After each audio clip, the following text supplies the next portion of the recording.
It's Mrs. Robinson. I'm excited to read to you today from The One and Only Ivan.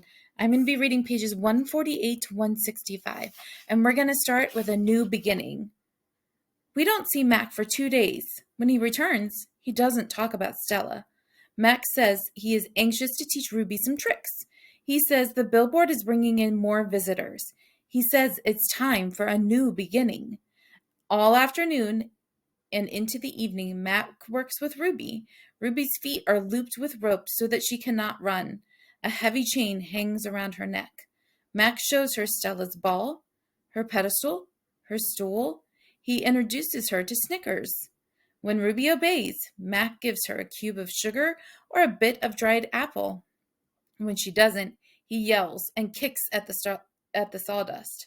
When George and Julia arrive, Mac is still training Ruby. Julia sits on a bench and watches them. She draws a little, but mostly she keeps her eyes on Ruby. Bob watches too. He's hiding in the corner of my domain under not tag. It's raining outside, and Bob does not like damp feet. Ruby charges behind Mac, her head drooping. Endlessly, they circle the ring. Sometimes Mac slaps her flank with his hand. Suddenly, Ruby jerks to a stop. Mac pulls the chain hard, but Ruby refuses to move. Come on, Ruby. Mac is almost pleading. What is your problem? She's exhausted, I say to myself. That's the problem. Mac groans. Idiot elephant. Idiot human, Bob mutters. Walk, Ruby, I say, although I know she's too far away.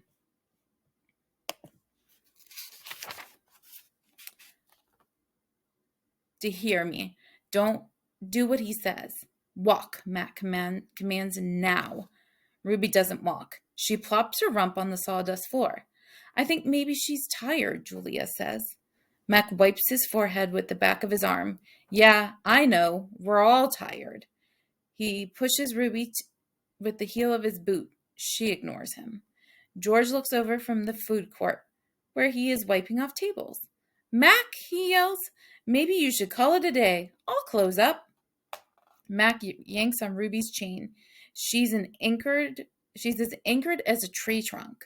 He pulls harder and falls to his knees. That does it, Mac says. He brushes sawdust off his jeans. I am through playing around. Mac stomps off to his office. When he returns, he is carrying a long stick.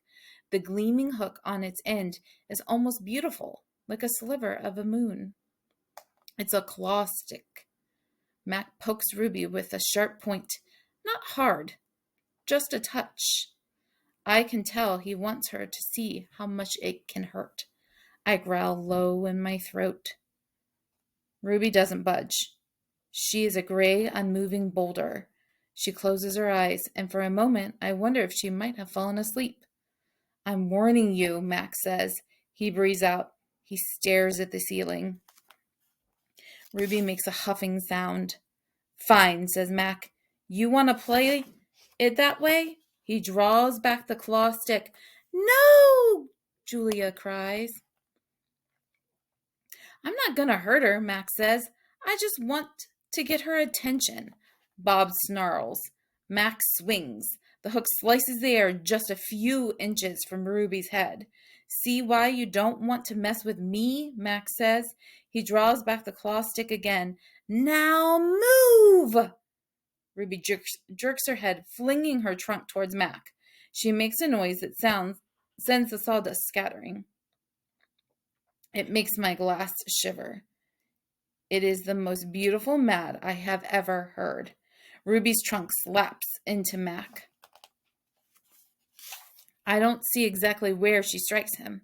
Somewhere below his stomach, I think. And I know he must be uncomfortable because Mac drops the claw stick and falls down on the ground and curls into a ball and howls like a baby. Direct hit, Bob says. The next chapter is called Poor Mac. Mac groans. He stumbles to his feet and hobbles off towards the office. Ruby watches him leave. I can't read her expression. Is she afraid? Relieved? Proud? When Mac is gone, George and Julia lead Ruby from the ring, It's okay, baby. It's okay, Julia says, stroking Ruby's head. They settle Ruby in her domain and make sure that she has fresh water and food. Before long, Ruby is dozing. Dad, Julia asks as George locks Ruby's iron door, do you think Mac would ever hurt Ruby? I don't think so, Jules, George says. At least, I hope not. Maybe we could call someone. George scratches his chin. I wish I could help Ruby, but I wouldn't know how. I mean, who would I call? The elephant cops? Besides, George looks down. I need this job, Jules. We need this job. Your mom, the doctor bills. He kisses the top of Julia's head. Back to work. You and me both. Julia sighs and reaches for her backpack. She removes a piece of paper, a bottle of water, and a small metal box. Homework first, George says, wagging his finger. Then you can paint. It's for art class, Julia explains. We're doing watercolors. I'm going to paint Ruby. George smiles. All right, then. Just don't forget your spelling. Dad, Julia asks again. Did you see Mac's face when Ruby hit him? George nods. Yes, he says solemnly. I did. He shakes his head. Poor Mac. He turns away, and only then do I hear him laughing. The next chapter is called Colors. Julia opens the metal box. I see a row of little squares. Green, blue, red, black, yellow, purple, orange. The colors seem to glow. She pulls out a brush with a thin tuft of a tail at its end. She dips the brush in water and wets the paper. Then she taps at the red square. When the brush meets the damp paper, pink petals of color unfurl like morning flowers. I can't take my eyes off of the magical brush. For a moment, I'm not thinking about Ruby and Mac and the claw stick and Stella. Almost. Julia touches red again, then blue, and there, suddenly, is the purple of a ripe grape. She touches the blue, and her paper turns to summer sky, black and white, and now I can see that she is painting a picture of Ruby.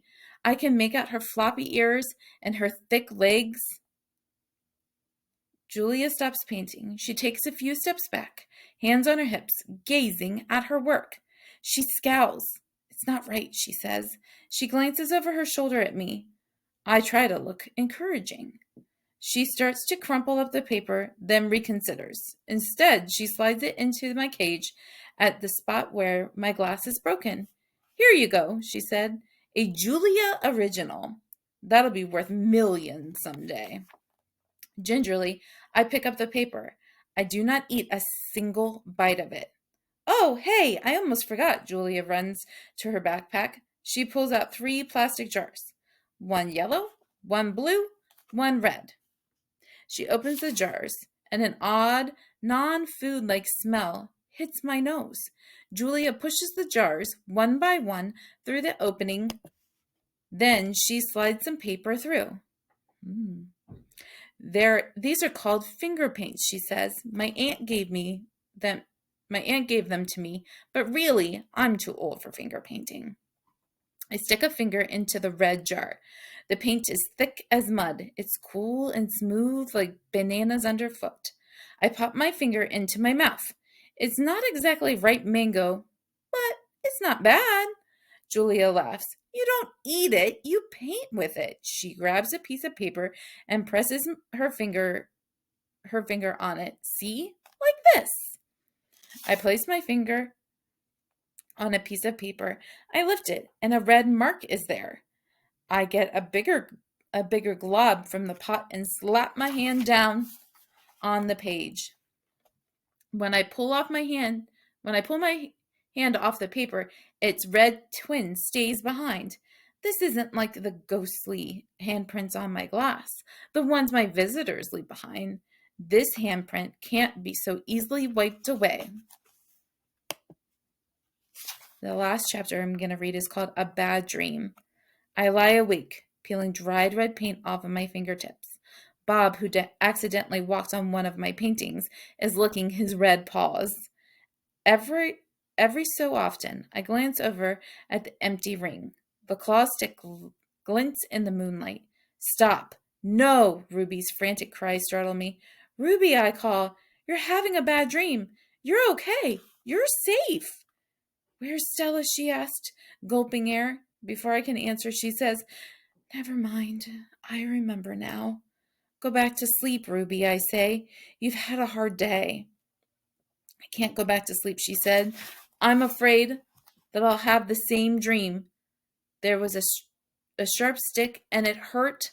I look at Bob and he looks back at me. Oh, Ruby says. Oh, Mac. She puts her trunk between the bars. Do you think, she hesitates, do you think Mac is mad because I hurt him today? I consider lying, but gorillas are terrible liars. Probably, I finally say. He ran away after that, Ruby says. Bob gives a scornful laugh. Crawled away is more like it. We are quiet for a while. Branches claw at the roof. A light rain drums. One of the parrots murmurs something in her sleep. Ruby breaks the silence. Ivan, I smell something funny. He can't help it, Bob says. I believe she's referring to the finger paints Julia gave me, I say. What are finger paints? Ruby asks. You make pictures with them, I explain. Could you make a picture for me? Maybe someday, I answer. I remember Julia's picture, the one that will be worth $1 million. I hold it up to the glass. Look, it's you. Julia made it. It's hard to see, Ruby says. There's not much moonlight. Why do I have 2 trunks? I examine the picture. Those are feet. Why do I have 2 feet? That's called artistic license, Bob says. Ruby sighs. Can you tell me another story? She asks. I don't think that I can go back to sleep. I told you all I remember, I say with a helpless shrug. Then tell me a new story, she says. Make something up. I try to think, but my thoughts keep running to Mac and his claw stick. Anything yet? Ruby asks. I'm working on it. Ivan, Ruby presses. Bob said that you were going to save me. I search for true words. I'm working on that too. Ivan, Ruby says in a voice so low that I can barely hear it. I have another question. I can tell from the sound of her voice that this will be the question I don't want to answer. Ruby taps her trunk against the rusty iron bars of her door. Do you think, she asks, that I'll die in this domain someday, like Aunt Stella? Once again, I consider lying, but when I look at Ruby, the half-formed words die in my throat. Not if I can help it. I say instead. I feel something tighten in my chest, something dark and hot. And it's not a domain, I add. I pause, and then I say, it's a cage.